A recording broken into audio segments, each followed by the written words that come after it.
कैसी आई लेती हूँ। हाय, आवाज़ आ रही है मेरी? प्लीज़ कमेंट्स कर दो। मुझे समझ आएगा कि मेरी आवाज़ क्लियर आप तक आ रही है। कुछ तो हिंट दे दो।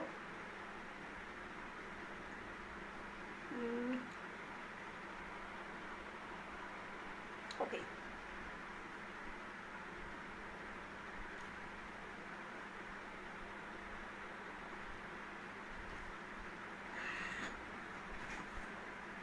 So good evening.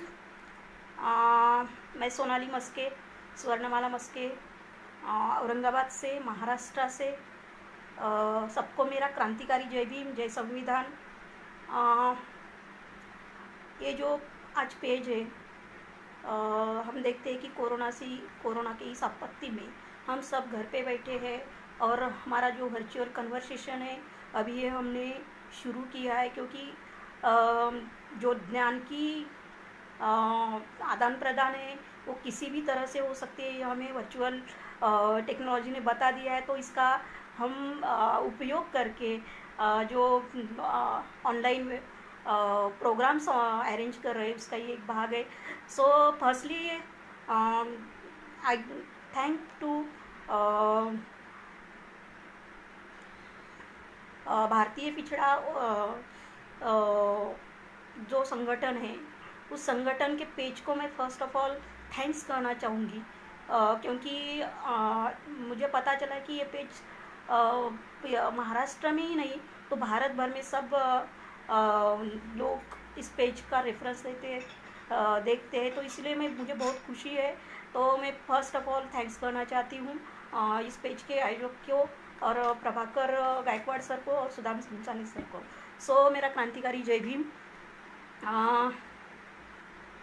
इसके ऊपर मैं कहना चाहूँगी कि जो मैं इस बात आज जो सब्जेक्ट है एजुकेशन, वुमेंस एजुकेशन और special reference to OBC women's education for all India. तो मैं फर्स्ट ऑफ ऑल ये कहना चाहूँगी कि मैं जो आज इस तबके में बात कर रही हूँ तो मैं उन लोगों को, उन महामानवों को धन्यवाद देना चाहती हूँ जो कि डॉक्टर बाबा साहेब अम्बेडकर हो, फूले हो, ताराबाई शिंदे हो, मुक्ता साल्वे हो और शाहू महाराज हो, बुद्ध हो। जिन लोगों ने हमें ये ओबीसी और ऑल पिछड़ी जातियों के संघर्ष के लिए हमें वो जो कॉन्शियस दिया है, इसके लिए तो ये लोग बहुत हमारे लिए मायने रखते हैं। तो फर्स्ट ऑफ ऑल मैं उनको अभिवादन करना चाहती हूँ। मेरा जो आज सब्जेक्ट है ओबीसी वुमेंस एजुकेशन और OBC women's education special reference to. पहले हमें ये देख लेना चाहिए कि जब इंडिया में हम कौन सा भी किसी घटक पे भी बात करना चाहते हैं तो वो कल भी मैंने बोला कि वो एक जैसा नहीं होता। वो एक सूटा हम देख नहीं सकते उसको, उसमें बहुत सारी मल्टीपल चॉइसेस होती, मल्टीपल प्रॉब्लम्स होती है। तो जब हम इंडिया को देखते हैं वर्ल्ड के हिसाब से, तो India is I think very multiple background country, because India के जो सामाजिक स्तर है वो पैट्रियार्की से जुड़ते हैं, वो कास्ट से जुड़ते हैं, वो लिंगभावी व्यवस्था से जुड़ते हैं, वो अलग प्रादेशिक योजना से जुड़ते हैं। सो जब हम इस सारी फैक्ट को एक करते हैं तभी इंडिया बनता है। और जब किसी जाति के लोगों को हम देखते हैं तो हम अलग नहीं देखते, इसी फैक्ट के अंदर हमें हर तबके को देखना चाहिए।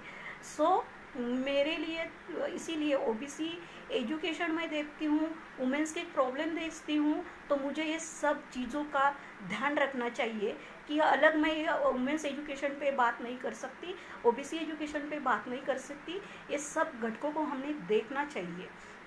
क्यों? और ये कहना चाहती है कि हमारे जो इंडिया की समाज व्यवस्था है वो फर्स्ट ऑफ ऑल हमें ये नोट करना चाहिए कि कास्ट पैट्रियार्कल है। हम जो घर से जो मैं एक लड़की गर्भ में रहती हूँ तो सब जब तक हम मेरा ध्यान नहीं होता, तब तक एक पैट्रियार्की और कास्ट के दायरे में मैं मेरा पूरा जीवन बिताती हूँ। तो ये मेरे लिए सबसे बड़ी बात होती है कि हर व्यक्ति इस चक्र में ये चला रहता है। तो मुझे यही बताना है कि जो इसका यहाँ का वास्तव है तो वो कास्ट पैट्रियार्की का है। दूसरी बात,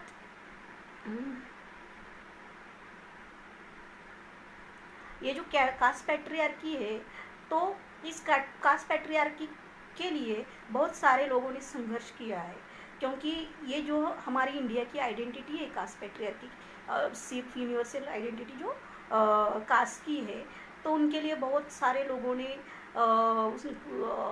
अपना संघर्ष किया है। उसमें मैं जिस कम्युनिटी से आइडेंटिफाई होती हूँ, तो उसके लिए मुझे दो तीन लोग बहुत मायने रखते हैं, जो बाबा साहब है, फुले है, ताराबाई शिंदे है, मुक्ता साल्वे है। ये इन लोगों ने जो कास्ट पैट्रियार्की के लिए फाइट की है, कास्ट पैट्रियार्की के खिलाफ जो फाइट की है, वो मेरे लिए बहुत मायने रखती है। क्योंकि हम देखते हैं कि जब ओबीसी आइडेंटिटी को लेके हम देखते हैं, उनके वुमन को देखते हैं, तो मुझे फुले का जो पुलम्बिन का जो दोहा है वो मुझे बहुत अच्छा लगता है, क्योंकि उन्होंने जो कहा है कि इस कास्ट पैट्रियार्की में हर वुमन एक समान नहीं रहती, एक साची नहीं रहती, वो अलग अलग तबके में रहती है कास्ट के। उसकी पैट्रियार्की, ब्राह्मणी पैट्रियार्की जो तो होती है, लेकिन वो हर वुमन कास्ट हायरार्की में, स्तरीकरण में बंधी हुई है। ये फुले का जो मेरे लिए कास्ट पैट्रियार्की की ऊपर करते हुए बहुत मायने रखता है। मुझे ये कहना चाहिए, जबकि मैं ओबीसी आइडेंटिटी देखती हूँ, तो ये फुले और बाबा साहब की कास्ट पैट्रियार्की का और कास्ट एंटी कास्ट का जो सूत्र है, ये हमने जरूर देखना चाहिए।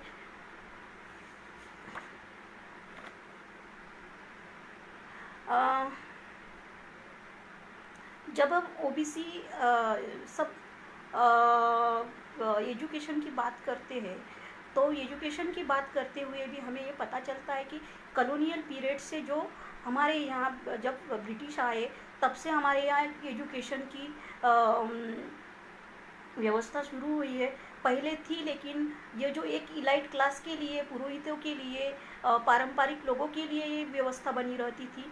लेकिन जब यहाँ का लिबरल थोड़ा बहुत कॉलोनियल सिस्टम था, तभी से ये हमारे लिए शिक्षा की योजना शुरू हुई है। और इस शिक्षा को योजना को देखते हुए भी हमें ये कॉमन सेंस रखना चाहिए कि ये सबके लिए नहीं थी, क्योंकि जो एक ब्रिटिश का लिबरल एजेंडा जो था, लेकिन उनको यहाँ की सिस्टम बदलनी नहीं थी। यहाँ के बहुजनों को, यहाँ के शूद्र अतिशूद्रों को, यहाँ के वुमेंस को, यहाँ के दलित आदिवासी को शिक्षा देना उनका मकसद नहीं था।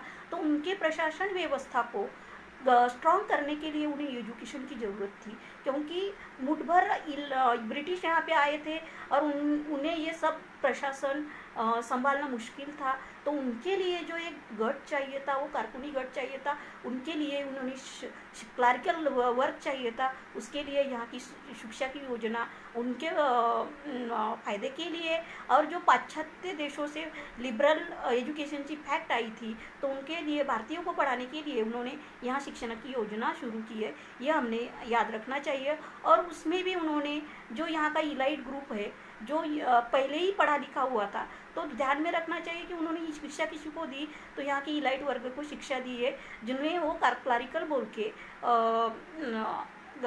मदद कर रहे थे। तो उसमें हमने देखना चाहिए कि कौन आता था। यहाँ के कायस्थ, कोकनस्थ, सोनार, जो कि हाई कास्ट के तबके में आते हैं, वो वर्ग यहाँ के एजुकेटेड के लाभ थे। लेकिन धीरे धीरे हमने ये देखना चाहिए कि 1850 से फुले यहाँ की शिक्षण व्यवस्था पे काम करना शुरू करते हैं। फुले जिस समय में काम करते हैं, वहाँ का स्ट्रक्चर हमें देखना चाहिए था।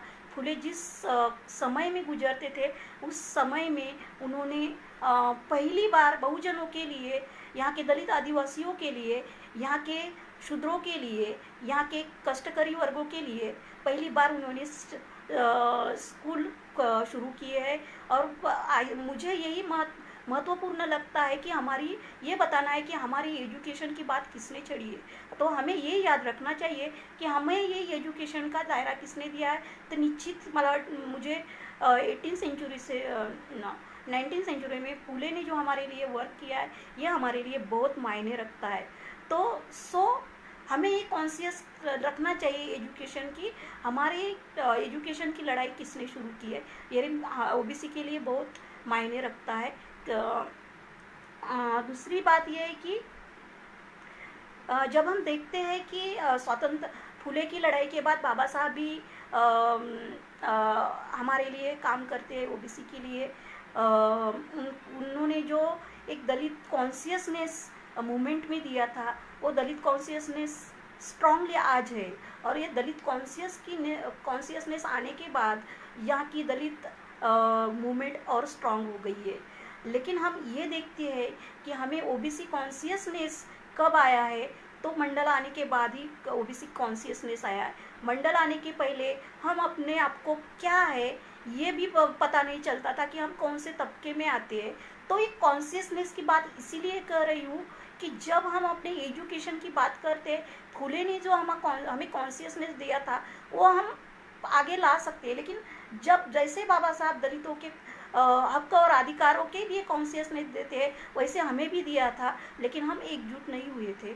मुझे ये लगता है कि जब मंडल आया, हमारी जो ओबीसी की आइडेंटिटी थी वो बहुत दलित कॉन्शियसनेस के बाद आई है।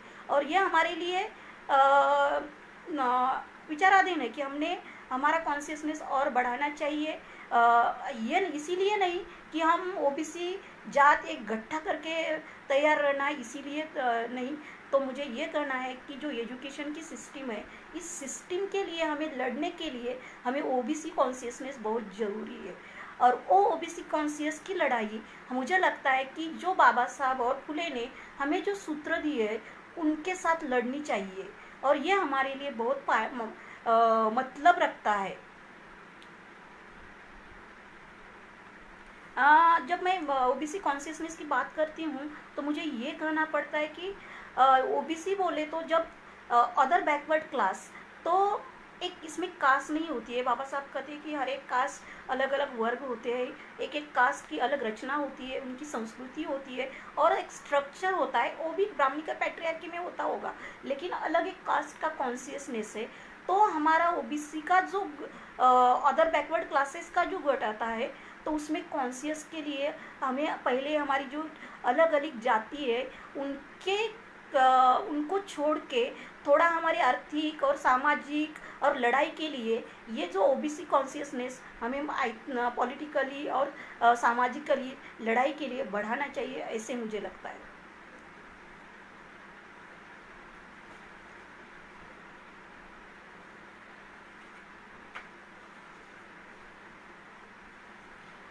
जब मैं एजुकेशन लड़ाई किसकी हमारे साथ किसके साथ लड़ाई की, आज एजुकेशन पे तो बोलूँगी, लेकिन जैसे मैं जो जिस ओबीसी कास्ट से आती हूँ, तो वहाँ पे मैं जी हूँ। वहाँ पे मैंने इसी समाज में लड़ाई की है, उसी समाज में पढ़ाई की है, घर से मुझे ये पूरा मोहल्ला देखा है। तो मैं सब मेरे जो एक्सपीरियंस है, और मैं आजू बाजू में महाराष्ट्र और बाहर के साथियों का ओबीसी का कॉन्शियसनेस और उनकी जो बात करती हूँ, उनका जो स्टेटस क्या है, तो वो मुझे लगता है कि मुझे बोलना चाहिए। मुझे आइडेंटिटी के लिए ये बताना चाहती हूँ कि ओबीसी कौन रहते हैं।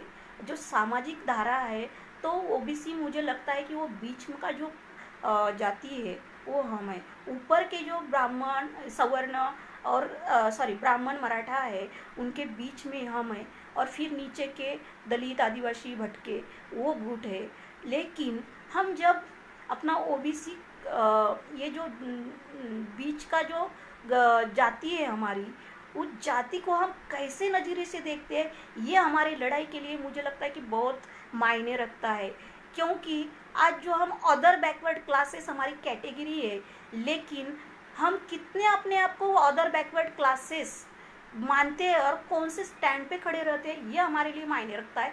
क्योंकि हम जो बीच में रहते हैं, तो हम ऊपर की जो जातियाँ हैं हमसे, ब्राह्मण, मराठा, उनका अनुनयन करने की सोचते हैं। और जो हमारे पीछे की जो हमारी नीचे की जो कास्ट है, उनसे हम इतनी हमदर्दी नहीं रखते।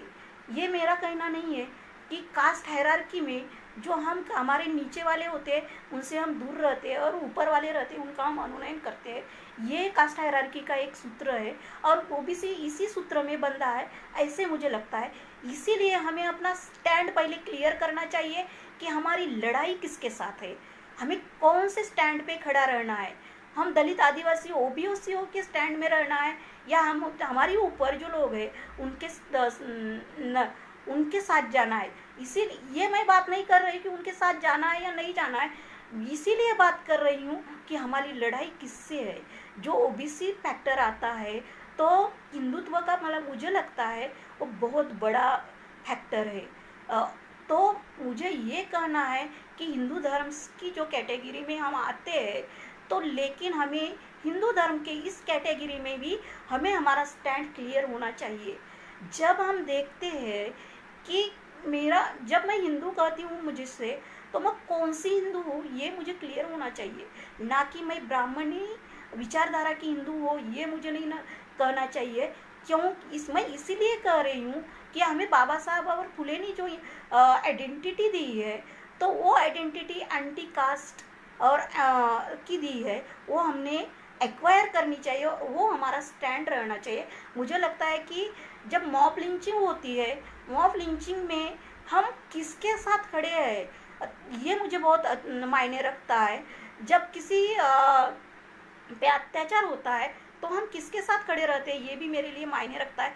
इसीलिए मैं कह रही थी हमारा जो हिंदुत्व है कि वो हिंदुत्व हमारे लिए क्लियर होना चाहिए कि हम किसी के जिस धर्म ने हमें गुलाम बनाया है, जिस धर्म ने हमें शिक्षा के लिए बंदी की है, उस धर्म का जो ऑर्थोडॉक्स मूल्य है वो हमारे लिए इतने मायने नहीं रखने चाहिए, और वो ओबीसी के लिए कभी मुझे लगता है कि अच्छा नहीं है। इसीलिए हमें अपना हिंदुत्व उस स्टैंड से लाना है कि जो फुले कहते हैं कि फुले ने जो कहा है कि खेतीहार किंवा और किसान जो है वो किसान की संस्कृति अलग है। आज मैं मेरे घर में देखती हूँ तो मेरे बहुत सारे रिवाज अब्राह्मणी है। मेरी जो देवता है वो देवता मरियाई, पोचियाई, मसाई, और जो हमारे खेती है वहाँ पे सटवाई होती है। तो हमारा कल्चर है, जो हमारा कल्चर अलग है, खेतीहारों का और किसानों का कल्चर अलग है। तो मैं ब्राह्मण्य से जुड़ने वाली देवताओं का कल्चर मुझे नहीं चाहिए, क्योंकि हमारा कल्चर अलग है। फुले जो हमें कल्चर के बारे में बलिराजा की आइडेंटिटी देते हैं किसान को, मुझे लगता है कि वो आइडेंटिटी हमारे लिए बहुत मायने रखती है। ये मैं इसीलिए बता रही हूँ कि हम जब एजुकेशन की बात करते हैं, क्योंकि अब हमने जो एजुकेशन देखा है, एजुकेशन के लिए इस धर्म व्यवस्था ने शूद्र, अतिशूद्र और स्त्रियों को शिक्षा देने का इनकार किया है। उस धर्म व्यवस्था को हमें इनकार नहीं किया, हमें स्वीकार नहीं करना चाहिए और हमारा स्टैंड यही रहना चाहिए। हाँ, मैं हमारे महाराष्ट्र की वारकरी संप्रदाय हो, फुले का बलिराजा का प्रतीक हो, एंटी कास्ट जो हमारी परंपरा है वारकरी की, वो हमने एक्वायर करनी चाहिए। और ये आइडेंटिटी मुझे लगता है कि हमें ज़रूर एक्वायर करनी चाहिए, और ये हमारी आइडेंटिटी है। और इस काल में हमारे उत्थान के लिए ये बहुत ज़रूरी है कि हमारा स्टैंड कौन सा है। क्योंकि जब हम देखते हैं, जब मंडल आया था, मंडल में जब ओबीसी की रिजर्वेशन की बात चली थी, स्कॉलरशिप की बात चली थी, मैं इसीलिए ये बता रही हूँ हमारी आइडेंटिटी के लिए तब बनाएंगे मंदिर, ये नारा शुरू किया था। क्योंकि हमारे मंडल ने जो हमें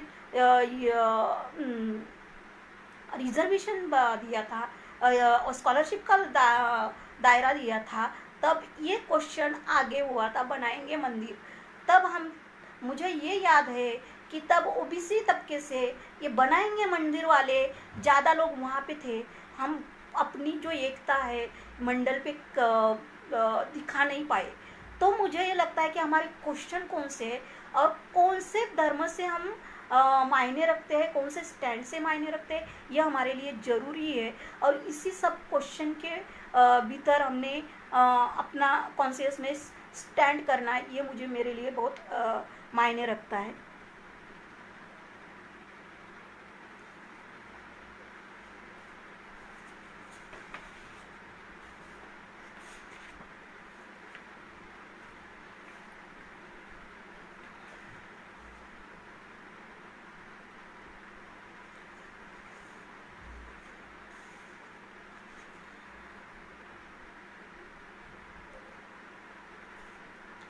जो भाई वुमेंस एजुकेशन पे आती हूँ, तो मुझे ये लगता है कि आ, जब फूले ने यहाँ के बहुजन लड़कियों के लिए, शुद्राति शुद्र और दलित लड़कियों के लिए स्कूल शुरू किए, और वहाँ से हमारी पढ़ाई शुरू हुई है। मैं तो बोलती हूँ कि मैं जो हूँ यहाँ पे आपके साथ बोल पा रही हूँ, जिस तबके से आ रही हूँ, तो वो फूले और बाबा साहब की वजह से और उनकी संघर्ष की वजह से यहाँ पे बात कर रही हूँ। तो मुझे ये कहना है कि हमारी जो ओबीसी की एजुकेशन है, तो उस एजुकेशन की पॉलिसी हमारे लिए किसने लाई है, तो निश्चित फुले और बाबा साहब ने हमारे लिए ये एजुकेशन की पॉलिसी खुली की है, और उनके लिए हमारे लिए संघर्ष किया है। क्योंकि हम देखते हैं कि 1928 को ओबीसी के लिए जो शिक्षण और नौकरी के लिए OHB स्टार्ट की अध्यक्षीय समिति हुई थी, उसमें उस समिति में बाबा साहब एक सदस्य थे, और वो बहुत खुश थे कि इसमें ओबीसी की मांग रखी थी उन्होंने, और वो इस प्रश्न को लेके लड़ रहे थे, और हमारे आइडेंटिटी को संविधान के लिए एक खुला कर रहे थे। तो ये हमारे लिए बहुत मायने रखता है कि बाबा साहब की लड़ाई हमारे लिए एजुकेशन की बहुत ही महत्वपूर्ण है। दूसरी बात, बाबा साहब ने जो 1900 हिंदू कोड बिल और इसके लिए जो लड़ाई की है, ये भी हमारे लिए बहुत महत्वपूर्ण है। मैंने पहले ऐसे नेता देखे कि उन्होंने ओबीसी के प्रश्नों के लिए, हिंदू कोड बिल के लिए इस्तीफा दे दिया है। मुझे ये लगता है कि ये कॉन्शियसनेस हमें लड़ाई के लिए, बाबा साहब का कार्य का लड़ाई के लिए रखना चाहिए, और ये हमारे लिए राइट टू वे है ओबीसी के लिए, तो वो करना चाहिए। मैंने जो पहले बात छेड़ी थी कि हमारा स्टैंड का रहना चाहिए, तो वो तो है, लेकिन जब मैं महाराष्ट्र और अदर स्टेट में ओबीसी का लोकेशन देखती हूँ, तो मुझे ये लगता है कि ये जो पिछड़ी जातियाँ है, अदर बैकवर्ड क्लासेस का है, उनका लोकेशन देखिए, तो ये बीच की कास्ट पैट्रियार्की की वहाँ है। हम देखते हैं कि आज यहाँ का ब्राह्मणी संस्कृति का वाहक कौन है सबसे बड़ा, तो मुझे लगता है कि ओबीसी है। जब हम ये हमें पता भी नहीं चलता है कि ये कैसे होता है, हम क्यों इस हमें इस बात को समझ लेना चाहिए कि हम कौन सी विचारधाराएं अवगत कर रहे हैं। क्योंकि जब मैं वुमेन्स एजुकेशन पे जाती हूँ, तो मुझे ये लगता है कि यहाँ की दलित स्त्री, यहाँ की ब्राह्मण स्त्री अपने कॉन्शियसनेस से आगे गई है, लेकिन ओबीसी का जो नेतृत्व है, उनके जो भान है, वो इतना प्रगल्भ नहीं हुआ है, वो इकट्ठे नहीं हुए हैं। इसीलिए हमें एजुकेशन की लड़ाई लड़ते हुए हमें उस पॉइंट पे आना चाहिए। क्योंकि जब मैं देखती हूँ यहाँ के, आज मैं पहली यूनिवर्सिटी में देखती हूँ, मैं ऐसी 5-6 बच्चियाँ होगी जो पीएचडी कर रही है, वो ओबीसी है, लेकिन ज़्यादातर लड़कियाँ कभी आती नहीं। तो ऐसा क्यों है, ये भी हमें देख लेना चाहिए कि इतनी बड़ी लोक संख्या से हम इंडिया में हैं, लेकिन इतने बड़े कम नंबर से लड़कियां क्यों हैं यहाँ पे शिक्षा की एजुकेशन में। तो हमें इस पे फोकस करना चाहिए। तो मैं इस बात के आने के लिए कहूँगी कि इसीलिए हमारा कल्चर बहुत मायने रखता है। हम जिस कल्चर की बात कर रहे हैं, तो वो जो popular culture, main stream culture है, वो मेन स्ट्रीम कल्चर ओबीसी ने एक्वायर किया है। मुझे पहले लगता है वो कल्चर हमारा नहीं है, वो कल्चर हमें ठोक देना चाहिए, उस कल्चर को हमने आइन करना चाहिए, क्योंकि ये कल्चर हमारे ऊपर हमारी जाति व्यवस्था, हमारी पितृसत्ता और हमारी जो कई अंधश्रद्धाएं है वो हमारे अंदर गठित करने का कार्य ये मेन स्ट्रीम कल्चर करता है। और इनके हम वाहक है, ये हमने पैदा नहीं किया और हमें पता भी नहीं चलता कि इस कल्चर का हम फॉलोअर्स है। तो मुझे ये लगता है कि ये गुलामी का कल्चर ओबीसीओ ने पहले दुड़काना चाहिए, क्योंकि जब मैं वुमेन्स एजुकेशन की बात करती हूँ तो ओबीसी लड़कियाँ जो है उनका एजुकेशन का ये, आज दलित लड़कियों को मैं देखती हूँ, उनका जो बाबा साहब के वैचारिक योगदान का स्पिरिचुअली और इंटेलेक्चुअली गठबंधन है, ये हमारे लड़कियों में नहीं आता है। हमारा एम कभी ये नहीं रहता है कि हम तब वहाँ तक जाए, एजुकेशन किए करें, जॉब्स करें और हम एक उच्च पद पर जाए और हमारी समाज व्यवस्था को बेहतर बनाए। ये कॉन्शियसनेस अभी भी दलित लड़कियों पे नहीं, तो ये सॉरी ओबीसी लड़कियों को नहीं, तो ये क्यों नहीं है? तो इसीलिए ये लड़कियां जिम्मेदार नहीं है। हमें ये देखना चाहिए जो ओबीसी का स्ट्रक्चर है फैमिली का, तो उस स्ट्रक्चर में ये लड़कियां कहाँ है। तो वो लड़की, जब हम ओबीसी के स्ट्रक्चर को देखती है तो ये जातियाँ भारत में और महाराष्ट्र में थोड़ी बार खेती करते हैं, थोड़े बार व्यापार करते हैं, थोड़े बार अपना उधर निर्वाह खेती पे रखते हैं। तो जब हम खेती का स्ट्रक्चर देखते हैं तो खेत पे काम करना रहता है और वो घर का जो काम है तो पूरा की पूरा लड़कियों को ऊपर आता है।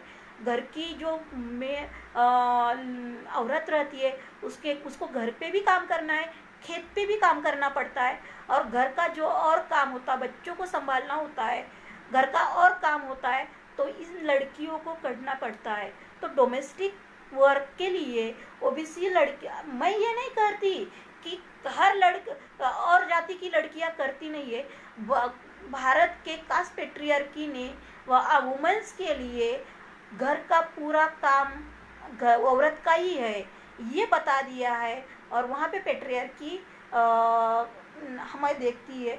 लेकिन ओबीसी तबके में खेती का जो संबंध आता है तो इन लड़कियों को काम का जो ये काम ज़्यादा करना पड़ता है, इसीलिए इनके एजुकेशन पे जो होना चाहिए वो होता नहीं है। ये हमें याद रखना चाहिए कि हमारी लड़कियाँ किस वजह से स्कूल नहीं जाती है। तो ये भी हमें कॉन्शियसनेस की बात है कि हमने ये काम थोड़ा कम करना चाहिए और इन लड़कियों को मुक्तिदायी शिक्षा देनी चाहिए।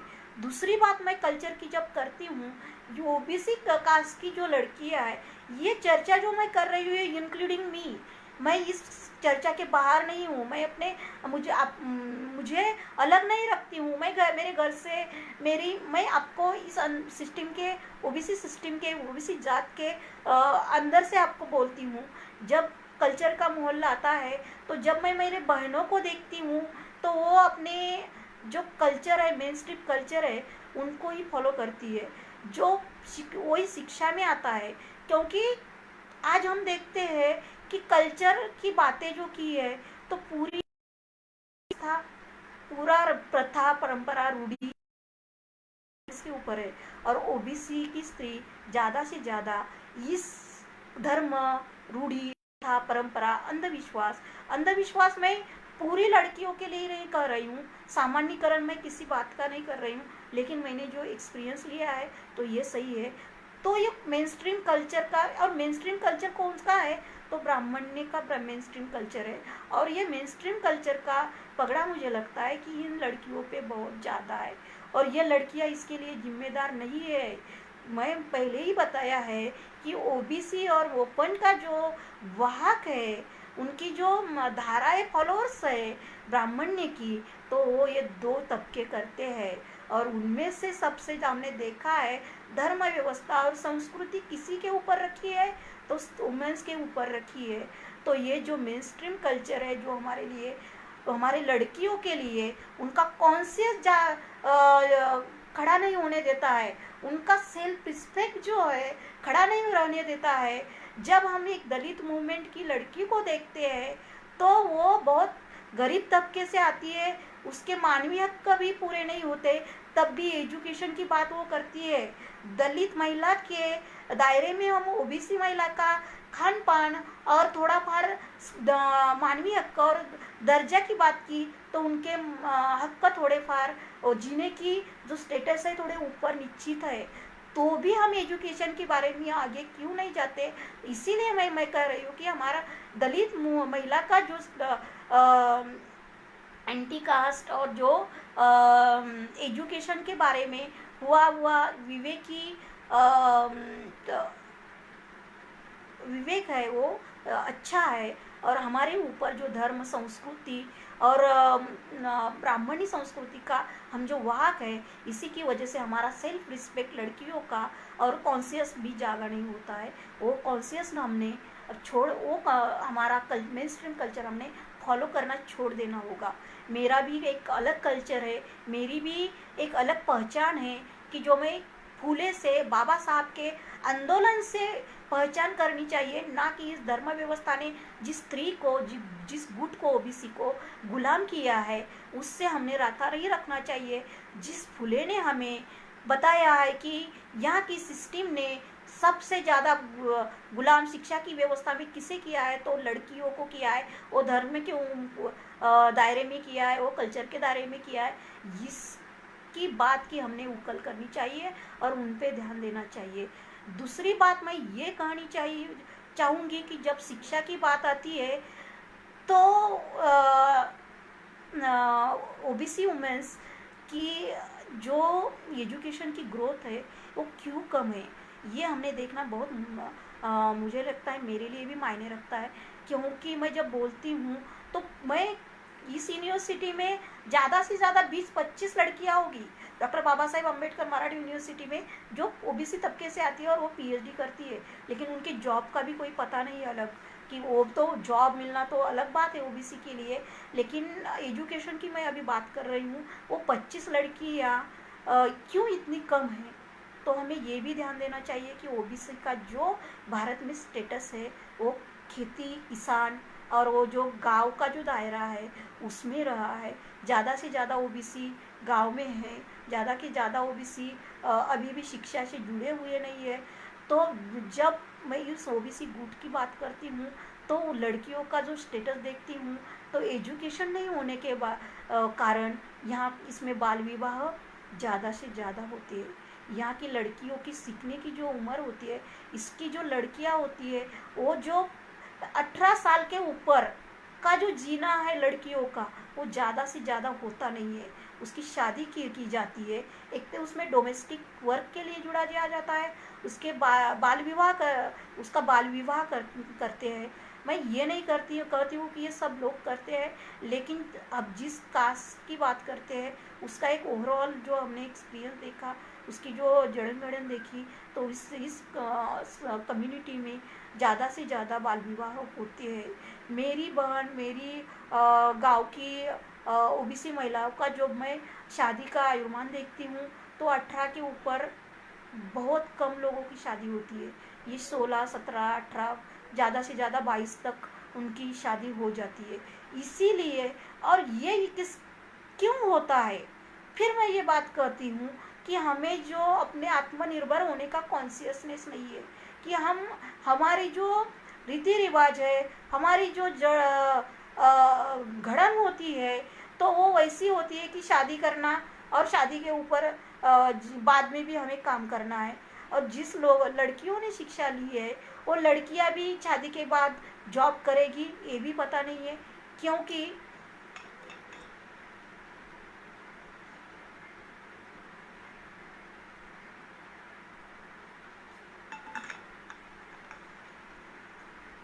सॉरी ये बात हमने ध्यान रखनी चाहिए कि ये जो बाल विवाह होते हैं वो जो जल्दी शादी की जाती है तो ये ओबीसी लड़कियों में ज़्यादा से ज़्यादा है। दूसरी बात मैं ये कहती हूँ, ये मैं शिक्षा के बारे में सिर्फ महिलाएं के लिए नहीं कहती हूँ कि हमारा जो जब मैं यहाँ देखती हूँ कि पीएचडी के लिए हो या एमपीएससी के लिए हो या रिजर्वेशन के लिए हो, जो हमारी एजुकेशन की लड़ाई फूले बाबा साहब ने लड़ी है, वो हम अपने आप को उससे जुड़ते नहीं है। जब हम क्वेश्चन करते हैं तो कौन से लोग क्वेश्चन करते हैं एजुकेशन सिस्टम पे, ये भी हमें ध्यान देना चाहिए। जब मेरा एक्सपीरियंस है, मैं 10 साल से मोमेंट में काम करती हूँ, तो जब ओबीसी स्कॉलरशिप की बात आती है, ओबीसी फेलोशिप की बात आती है, ओबीसी की रोस्टर की बात आती है, वो ये सब बदल दिया जाता है, सीट नहीं निकलते हैं, तो हमारी जो लड़के लड़कियां हैं तो उनका जो इस सिस्टम के खिलाफ खड़ा रहना होता है वो नहीं होता है। जब एक दलित महिला, एक दलित लड़का ये सिस्टम के खिलाफ, अपने रिजर्वेशन के खिलाफ, अपने एजुकेशन के खिलाफ लड़ाई लड़ता है, तो ये हमारे बच्चों, मैं खेद से कहती हूँ क्योंकि ये मेरा एक्सपीरियंस है। जब मैं किसी अपने क्वेश्चन पे लड़ने के लिए अपने भाई बहन को कहती हूँ कि इस पे साइन कर दो ओबीसी फेलोशिप, हम देखते हैं कि इंडिया में ओबीसी फेलोशिप की कितनी सीट है, सिर्फ 200 सीट है। जातियाँ कितनी है ओबीसी में, ये तो आपको पता है। और हायर एजुकेशन में 200 सीट सिर्फ फेलोशिप के लिए ओबीसी की आती है, और उसमें एक डिपार्टमेंट को सिर्फ 2 जगह जाती है। मतलब मैं जो हिस्ट्री से आती हूँ, मेरे हिस्ट्री के लिए इंडिया से सिर्फ 2 सीटें रहती है फेलोशिप के लिए। यह हमें पता भी नहीं है, इसके ऊपर हम कभी क्वेश्चन भी नहीं उठाते कि इतनी सारी जातियाँ हैं, इतना बड़ा एक वर्ग है जो पिछड़ा है, और उनके लिए 200 सीट और एक डिपार्टमेंट से तो 200 रिसर्च स्कॉलर, यह क्यों होता है? और इसके ऊपर हम क्वेश्चन नहीं उठाते हैं। हमें लड़ाई लड़नी चाहिए कि हमारा जो रोस्टर है, मैं देखती हूँ कि मैं 2012 से देखती हूँ, मेरा 2016 में नेट सेट क्लियर हुआ है, तब से मैं अपने जॉब के लिए लड़ाई लड़ती हूँ। लेकिन जब मैं सीटें देखती हूँ तो मुझे बहुत ये लगता है कि ओबीसी की सीटें ही नहीं रही थी। वो प्राथमिक लेवल से हो या हायर एजुकेशन के किसी भी इंस्टीट्यूट में हो, तो जैसी हमारी सीटों की गणना रहनी चाहिए वो रहती नहीं है।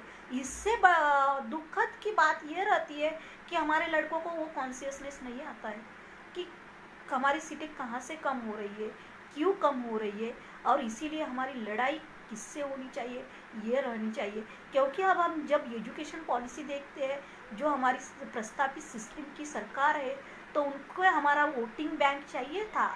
अब ओबीसी का मंडल के बाद जो वोटिंग बैंक आगे आया है, जो पॉलिटिक्स आया है, सब पार्टियों ने हमें हाईजैक करने की पॉलिटिकली कोशिश की है, और हमें भी नहीं पता चलता है कि हम किससे जुड़े।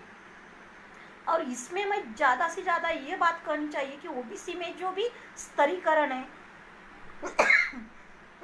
कि जो ओबीसी में डोमिनेंट कास्ट है, जैसे मैं महाराष्ट्र में बोलती हूँ, धनगर, बंजारी, बंजारा, माड़ी, ये जो जातियाँ हैं, उन जातियों का जो पॉलिटिक्स है ये स्तरीकरण में ज़्यादा है, ऊपर है। और इसके जो पॉलिटिकल कॉन्शियसनेस है इन जातियों में, उन जातियों ने अपना पॉलिटिकल कॉन्शियसनेस किससे जुड़ना चाहिए, और हमारी एजुकेशन की लड़ाई किसके साथ रह के जोड़नी शुरू करनी चाहिए, ये कॉन्शियसनेस हमें अभी तक नहीं आया है। जब पॉलिटिक्स की बात आती है तो हमारे जो लोग होते हैं, वो जो खड़े रहते हैं, वो किनके साथ खड़े रहते हैं, ये हमारे लिए मायने रखता है। क्योंकि अब जो न्यू एजुकेशन पॉलिसी आई है, उस न्यू एजुकेशन पॉलिसी में ओबीसी पूरा ख़त्म किया गया है, ओबीसी की स्कॉलरशिप पूरी ख़त्म की गई है, ओबीसी की पदों का कुछ भी ये नहीं है। लेकिन हमें न्यू एजुकेशन पॉलिसी, मुझे नहीं लगता कि महाराष्ट्र में भी सत्यशोधक विद्यार्थी संगठना और कुछ संगठना छोड़ के इस न्यू एजुकेशन पॉलिसी को किसी ने पढ़ा है, उसमें क्या है, हम कितने पीछे जा रहे हैं, ये हमें कॉन्शियसनेस आना चाहिए। ये हमारी एजुकेशन की लड़ाई लड़नी चाहिए। दूसरी बात मैं ये कहूँगी कि जब मैं 25 लड़कियां बोलती हूँ कि इस क्षेत्र में, एक यूनिवर्सिटी में, हायर एजुकेशन में आती है, तो उन लड़कियों को भी अभी हम एजुकेशन पॉलिसी में अभी के देखते हैं, वो भी पीछे जाना पड़ रहा है। जो पब्लिक यूनिवर्सिटी है, उस पब्लिक यूनिवर्सिटी का भी जो हमने स्ट्रक्चर अभी देखा है, तो वो पूरे डिस्ट्रॉय हो रहा है। यहाँ के बहुजन, ओबीसी, दलित, आदिवासी लड़के जो इस पब्लिक यूनिवर्सिटी में आ रहे हैं, तो इसमें भी अभी लड़ाई शुरू की है। जो लड़ाई किसने शुरू की है, और हमारी बच्चियाँ अभी तक, हमारी फर्स्ट जनरेशन है, संगीता टोसर ने उनके व्याख्यान में कहा था कि उनकी क्लास में 2 ओबीसी लड़कियां हैं और उनकी पहली जनरेशन है, और उनकी माँ जो है, उनकी माँ अभी तक अनपढ़ है। तो देख लेना चाहिए, ये मेरी फर्स्ट जनरेशन है कि जो मैं पीएचडी कर रही हूँ, और ये इस एजुकेशन पॉलिसी ने, इस सिस्टम ने इस समय हमें ये पब्लिक यूनिवर्सिटी से दखल बाहर करने का बहुत बड़ा षड्यंत्र रचा है। और ये षड्यंत्र हमने समझ लेना चाहिए। ये पॉलिटिकली हमने किससे रिलेट करना है, क्योंकि हमारी लड़ाई हमारे एजुकेशन के लिए किसके साथ खड़े हैं, इसके जिसके साथ हम खड़े हैं वो हमें बर्बाद तो नहीं कर रहे हैं, वो हमारी जो पॉलिसी है ओबीसी रिजर्वेशन है वो बर्बाद तो नहीं कर रहे हैं, वो हमारी स्कॉलरशिप है वो बर्बाद तो नहीं कर रही है। हम ये देखना चाहिए, जो प्रोफेशनल स्कॉलरशिप है ओबीसी की, ये तो अभी पहले 10 साल से ही बंद हो गई है। जो बीबीए, बीसीए, एमबीए के जो कोर्सेस है, वो हमें पहले 8-10 सालों से ही उनके कोर्सेज की जो विद्या वेतन मिलता था वो बंद किया है, वो स्कॉलरशिप बंद की है। लेकिन हम देखते हैं स्कॉलरशिप किसने बंद की है। हम तो खड़े रहते हैं कि मॉब लिंचिंग हुआ, हम खड़े रहते हैं, बनाएंगे मंदिर, हम खड़े रहते हैं, जब पॉलिटिकल वोट बैंक रहती है हम खड़े रहते हैं। मैं ये बात इसीलिए कहती हूँ कि जब मैं एक्सपीरियंस करती हूँ, मैं हिंदुत्व हूँ, मैं हिंदू हूँ, लेकिन वो हिंदू कौन सी हिंदू रहनी चाहिए, मेरा स्टैंड कौन सा रहना चाहिए, मेरा एजुकेशन मुक्तिदायी हो, मेरी बहनें, मेरे ब्रदर्स इस एजुकेशन के लिए आगे आए, ये हमने पॉलिसी जो रखता है उसके लिए हमने खड़ा रहना है। नहीं तो हमें जो पब्लिक यूनिवर्सिटी अभी बंद की जा रही है वो हमें इस बेदखल कर रही है। ये पॉलिसी हमने समझ लेनी चाहिए, और इनके ऊपर मुझे लगता है कि लड़ाई शुरू करनी चाहिए। और ये लड़ाई कहाँ से शुरू होती है, फिर बाबा साहब और फुले के आंदोलन से शुरू होती है। क्योंकि देखो, फुले ने जो बताया था कि यहाँ की महानगर पालिका, यहाँ की ग्रामीण लेवल की जो गवर्नमेंट स्कूल है, उनके लिए फुले ने शुरुआत की थी। फुले का कहना था कि ये इंस्टीट्यूट है, ये इंस्टीट्यूट ज़्यादा से ज़्यादा फैलनी चाहिए। लेकिन हम अपने एजुकेशन की अभी बात करते हैं तो गवर्नमेंट स्कूल, 4 दिनों की बात है तो पूरे गवर्नमेंट स्कूल बंद हो रहे हैं। महानगर पालिका, नगर पालिका जो गवर्नमेंट स्कूल होती है वो पूरी तरह बंद हो रही है। और ये गवर्नमेंट स्कूल में कौन जाता है, तो हमारे लोग जाते हैं। और ये फुले की जो व्यापक स्कूल सिस्टम की, कॉमन स्कूल सिस्टम की जो बात फुले ने की थी, अभी वो ख़त्म हो रही है। हमारी लड़ाई, हमारे बच्चे जिस स्कूल में जाते हैं उस स्कूल में उन लड़कियों के लिए हमारी लड़ाई होनी चाहिए, और वो कॉमन स्कूल सिस्टम के साथ होनी चाहिए। और ये स्कूल सिस्टम, गवर्नमेंट स्कूल, हमें फंडिंग से जो स्कूल चलते हैं गवर्नमेंट, वो उनको बढ़ावा देना चाहिए, उनके साथ हमने खड़े रहने चाहिए। क्योंकि हम देखते हैं ओबीसी प्रतिष्ठित और ऑनर के साथ खड़ा है सामाजिक लेवल पे, लेकिन आर्थिक बाजू जो हमने ओबीसी की देखी है वो उतनी ऑनर के लिए अच्छी नहीं है।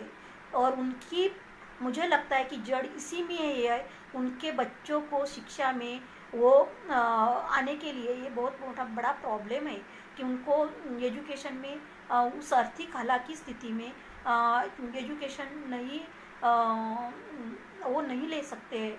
और इसके लिए हमें हमारी एजुकेशन पॉलिसी पे ध्यान देना चाहिए। हमारी एजुकेशन पॉलिसी कौन बदल रहा है ये भी ध्यान देनी चाहिए। दूसरी बात, और वो जो कॉन्शियसनेस की लड़ाई है और हमें लड़नी चाहिए। दूसरी बात मैं ये कहना चाहूँगी कि जब women's education, specially OBC women's education की बात आती है तो मैं कहती हूँ कि मैंने फिर पहले भी कहा था कि जो कास्ट सिस्टम है उसके बाद बीच में हम खड़े हैं।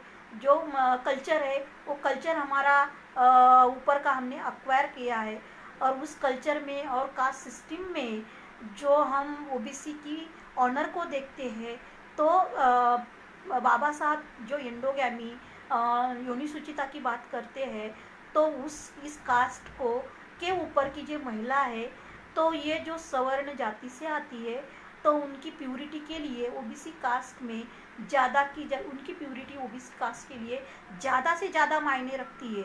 और वो प्यूरिटी किसके लिए, उनके ऑनर के लिए महत्वपूर्ण रखती है।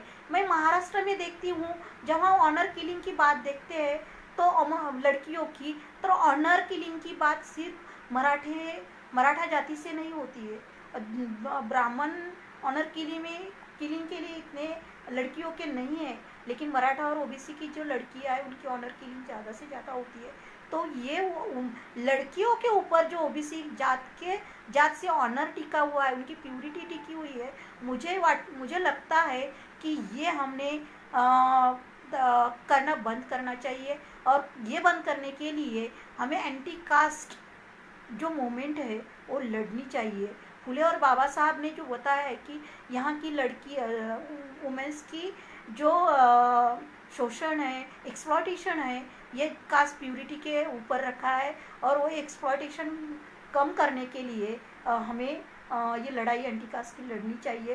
क्योंकि रिजर्वेशन, जॉब्स, ये तो होता रहेगा, ये तो हमारी लड़ाई है लड़कियों की, वो लड़ेंगे, लेकिन जड़ कहाँ पे है ये भी हमने देखनी चाहिए। और क्यों ये मैं इसीलिए बताती हूँ कि ऑनर के लिए ज़्यादा से ज़्यादा बाल विवाह होते हैं, लड़कियों की पढ़ाई जो है वो रोक दी जाती है। क्योंकि जब लड़की हायर एजुकेशन लेगी तो किसी लड़के जो पब्लिक यूनिवर्सिटी में जाएगी तो उनकी जो बातें हैं वो बढ़ेगी, उनका जो रहन सहन है वो अलग हो जाएगा, उनकी जो एजुकेशन की सोच है वो बढ़ेगी, और उनकी जो समझ है वो बढ़ेगी। ये एक अच्छी बात है। लेकिन दूसरी बात, ऑनर किलिंग के लिए ये भी हम कहते हैं कि तो प्यूरिटी के लिए वो उन लड़कियों को नियंत्रित किया जाता है, तो इसीलिए शिक्षा की भी उन्हें नहीं दी जाती है, उतनी नहीं दी जाती है, उनके विवाह जल्दी से जल्दी करते हैं। तो हमें इस एंडोगैमी की प्यूरिटी की संकल्पना को समझ लेना चाहिए, और हमारी जो लड़ाई है वो लड़नी चाहिए वुमेंस के लिए और सारी लड़कियों के लिए। दूसरी बात मैं ये कहना चाहूँगी कि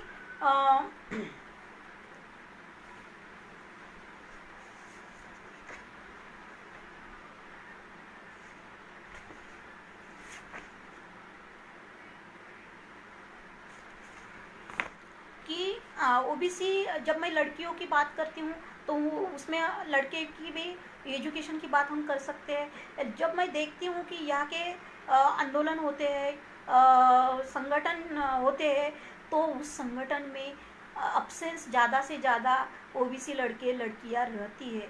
जब मैं एक सोनाली मस्के लड़ाई लड़ती हूँ, ये काफ़ी नहीं है कि हमारे एजुकेशन के लिए, हमारे रिजर्वेशन के लिए, हमारे जॉब्स के लिए, हमें हमारी जो ऑनर किलिंग की लड़ाई है उसके लिए मुझे लगता है हमें पहले ज़्यादा से ज़्यादा कॉन्शियस रहना चाहिए। जो फुले बताती है कि ये कॉन्शियस हमें कैसे आता है ये भी हमें देखना चाहिए। क्योंकि जब मैं ओबीसी की बात करती हूँ तो ओबीसी का जो खड़ा है, लोकेशन है, तो वो खेती की है। जब एजुकेशन है उतना नहीं है उनको, सब उद्योग धंधों और खेती पे डिपेंड रहता है। और ये जो ओबीसी का तबका है, उस तबके में जितना एजुकेशन होना चाहिए वो उतना नहीं है। और ये जो एजुकेशन का कॉन्शियसनेस आना चाहिए वो क्यों नहीं आता है ये भी हमें देखना चाहिए। फुले जब बताते हैं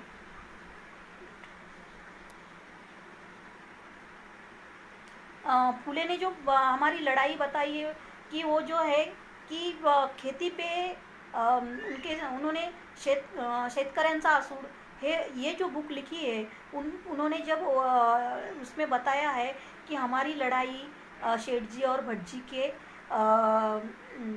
काउंटर में है। तो तो ये हमें ध्यान में लेना चाहिए कि वो क्या कहते हैं। यहाँ की जो साहूकारी है, यहाँ की जो ब्राह्मणी व्यवस्था है, वो हमें गुलाम कर रही है। धर्म व्यवस्था है, वो खेती में अरिष्ट ला रही है। तो उस तबके को हमें समझ लेना चाहिए कि हमारा संघर्ष किससे है। क्योंकि जब मैं देखती हूँ कि जो यहाँ के किसान है, यहाँ के खेतीहार है, यहाँ का फार्मर है, तो वो इतना वर्क करता है, कमाता खेती से, खेती खेती करता है, लेकिन उनका जो सरप्लस है वो उस सरप्लस को नहीं पा सकता है। वो सरप्लस क्यों नहीं पा सकता है? क्योंकि मैं देखती हूँ कि अभी वो सरप्लस इसीलिए नहीं होता है कि उन्होंने जो खेती से निकाला माल हुआ होता है, उसका मार्केट उसके हाथ में नहीं रहता है। जो बाजार भाव रहता है उससे वो जुड़ता नहीं है। उसका वो अपने प्रोडक्ट का भाव नहीं लगा सकता है। वो क्यों नहीं लगा सकता है? क्योंकि वो कास्ट इकोनॉमी में उसका जो स्थान है वो उतना ही है। वो कमाता रहा और उसका जो भाव है वो कोई और कास्ट इकोनॉमी में ले और उसका सरप्लस वो ले। मुझे ये कहना है कि जो खेती होती है, उस खेती का जो सरप्लस है, तो इस ओबीसी जाति के जो लोग हैं, शेतकरी है, फार्मर है, वो कैसे अपने हमें मिलना चाहिए। और ये सरप्लस कौन लेता है, ये भी हमने देखना चाहिए। और इसीलिए फुले ने जो सेठजी और भटजी का जो उकल की है कि वो कौन से है, तो उसको भी हमें ध्यान लेना चाहिए। क्योंकि दूसरी बात मुझे ये करनी है कि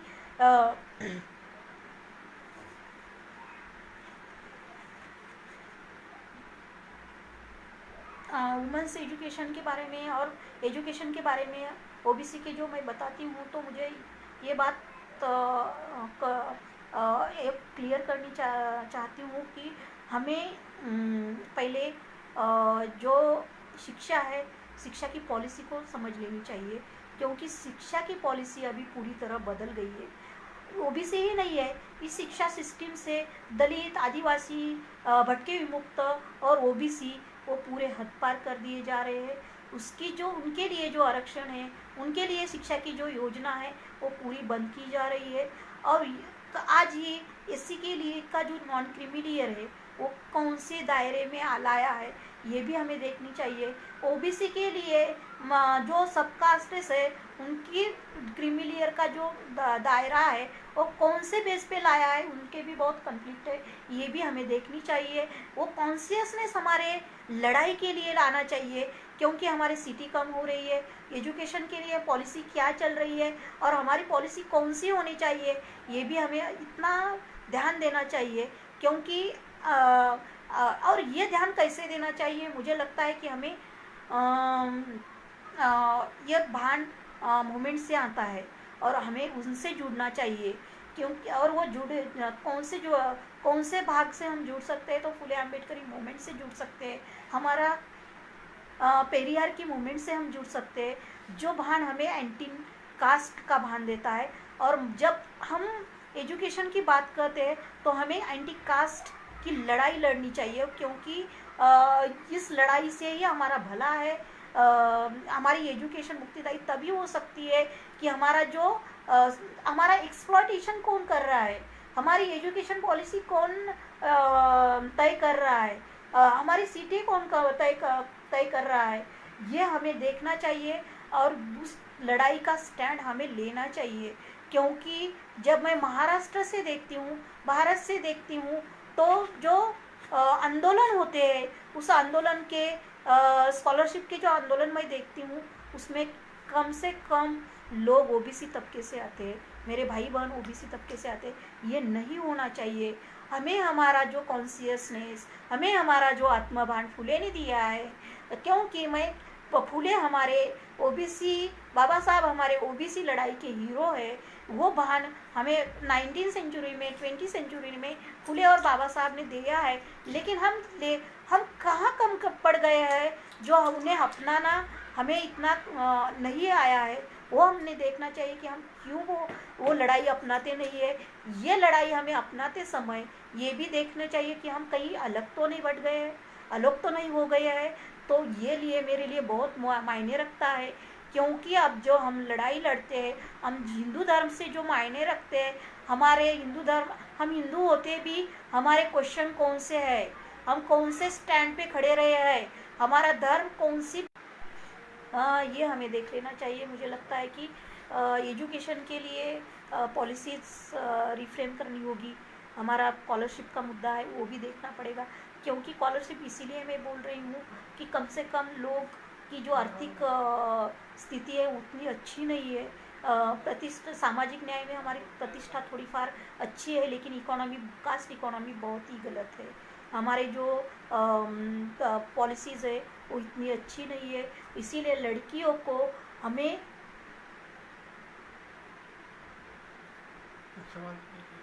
लड़कियों की एजुकेशन के लिए दो तरफ की लड़ाई लड़नी हमें चाहिए। एक हमारे अंदर की है और एक बाहर की है। अंदर की लड़ाई, और ये दोनों लड़ाई के लिए फुले अम्बेडकर हमें हीरो बनाने चाहिए। पहले हमारी अंदर की लड़ाई, मैं विधायक डिस्कशन करती हूँ, मैं इंक्लूडिंग मी, ये अंदर की लड़ाई हमारी कास्ट पैट्रियार्की की लड़ाई है।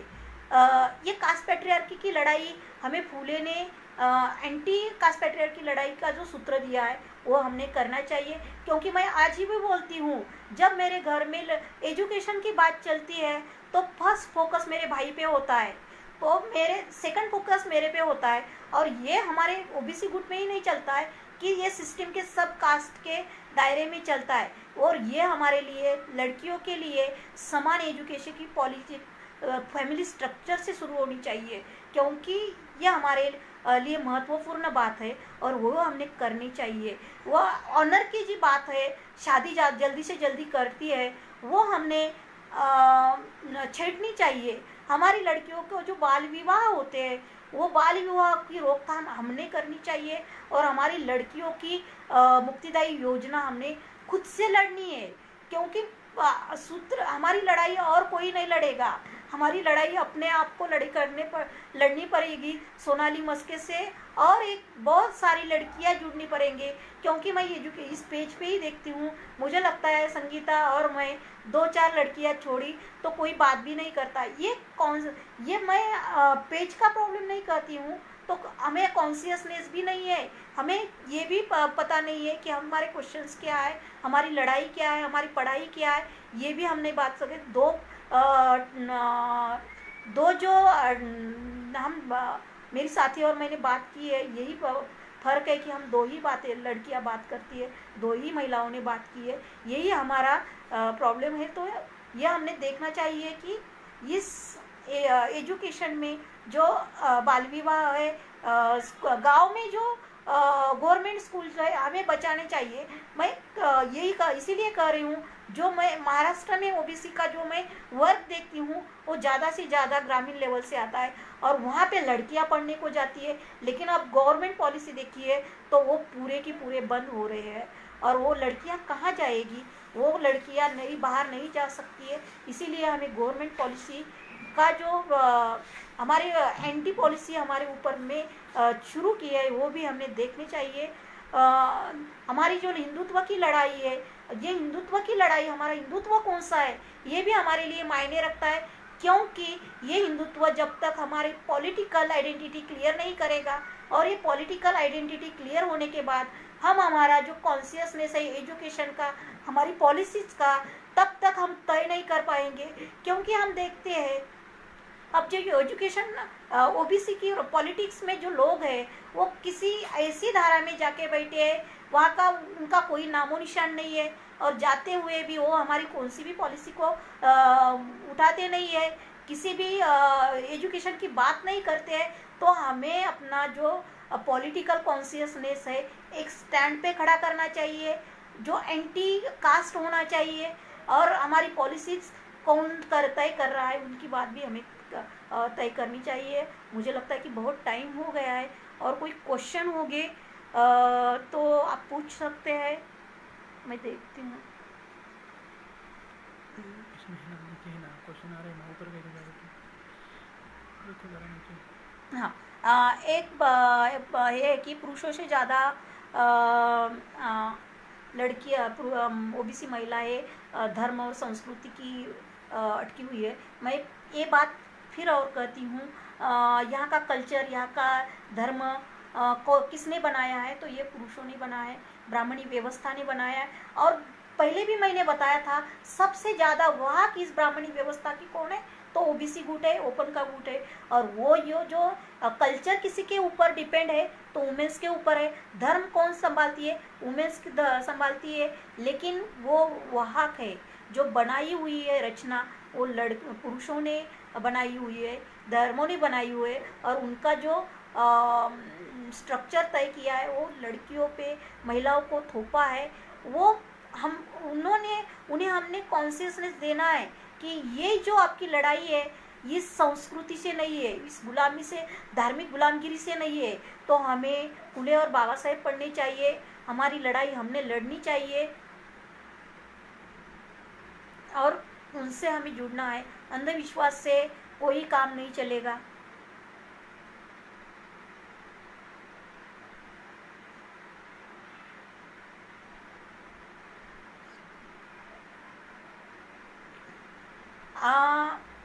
हाँ, ओबीसी महिला आज भी फूले शाहू अम्बेडकरी जी से क्यों मुंह मोड़ती है? मैं तो आपको पहले ही कहती हूँ कि कोई भी प्रश्न हम महिलाओं के ऊपर नहीं डाल सकते, क्योंकि ओबीसी महिला जो जिस चाली रीति में, जिस धर्म से जुड़ी हुई है, वो धर्म व्यवस्था हिंदुत्व की है, ब्राह्मणी व्यवस्था है। उसमें उन लोगों को, लड़कियों को कॉन्शियसनेस आया नहीं है। और वो कॉन्शियसनेस हमें अपने पुरुषों ने, अपने भाइयों ने, उनकी लड़ाई अपने महिलाओं के साथ लेनी चाहिए। और हमारा स्टैंड कौन सा होना चाहिए? जिस बाबा साहब ने हिंदू कोड बिल के लिए हमारा उनका इस्तीफा दिया था, जिस फुले ने पहली हमारी स्कूल शुरू की थी, उसमें पहली धनगर लड़की थी, वो ओबीसी तबके से आती है, वो हमारी लड़ाई है। और और ये धर्म की लड़ाई हमें छोड़ देनी, गुलामी है, वो छोड़ देनी चाहिए। और हमें जो ये पैट्रियार्की की जो बात है, तो ओबीसी तबके गुट में ज़्यादा से ज़्यादा उसी गुट से नहीं है, लेकिन सब जाति से है, वो भी ओबीसी में भी है। वो पैट्रियार्की जो धर्म के ऊपर खड़ी की है, जो संस्कृति के ऊपर खड़ी की है, वो पैट्रियार्की लड़ाई लोगों हमने लड़नी चाहिए। और उन सब लड़कियों को तो सिर्फ दोष देना मुझे लगता है कि इतना काफ़ी नहीं है। उनको कॉन्शियस देना पड़ेगा, उनको एजुकेशन देना पड़ेगा। बाबा साहब कहते हैं कि हमारी क्रांति कहाँ से हो जाएगी? तो एजुकेशन होनी चाहिए। और ये एजुकेशन की पॉलिसी हमने देखनी चाहिए कि कौन सी है। मंडल आया तो बनाएंगे मंदिर वाला प्रश्न हमारा नहीं है। मॉब लिंचिंग में हम किसके साथ खड़े रहते हैं, ये भी ये चाहिए। जब लड़ाइयाँ होती है, हम किसके साथ खड़े रहते हैं, ये भी रहनी चाहिए। और मैं ये नहीं कहती कि इसमें ओबीसी वुमेन्स पूरी स्किप है। ओबीसी वुमेन्स अभी बाबा साहब और फुले के साथ खड़ी लड़ाई लड़ रही है, लेकिन उनकी जो संख्यात्मकता है वो बहुत कम है। वो हमें बढ़ानी चाहिए। उनका जो आत्मभान है वो ज़्यादा से ज़्यादा आना चाहिए, क्योंकि उन दोनों ने जो लड़ाई लड़ी है, उनसे हमारा एजुकेशनल उत्थान हो सकता है। और यही हमारी मुक्ति, क्योंकि फुले बाबा साहब की लड़ाई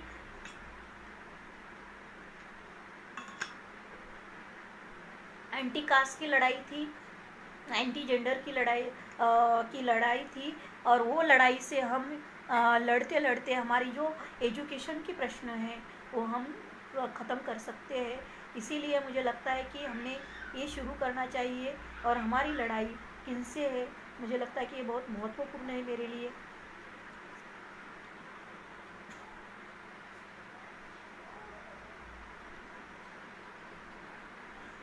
एक अच्छा क्वेश्चन है कि पुरुष प्रधान संस्कृति का प्रभाव कम कैसे करेंगे। मैं जो पैट्रियार्की बोलती हूँ तो इस पैट्रियार्की, मल्टीपल पैट्रियार्की भारत में नहीं है। मुझे लगता है कि ये ब्राह्मणिकल पैट्रियार्की है, और ब्राह्मणिकल पैट्रियार्की जो हमारे ऊपर है वो संस्कृति की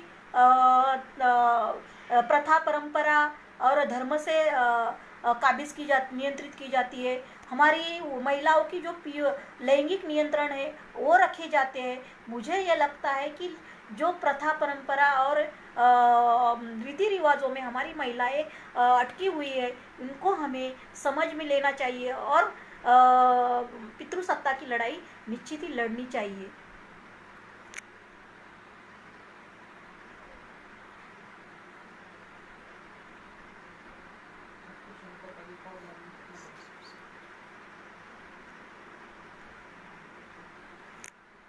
मुझे लगता है कि मैंने बहुत टाइम लिया है और कुछ क्वेश्चन लिए हैं मैंने, तो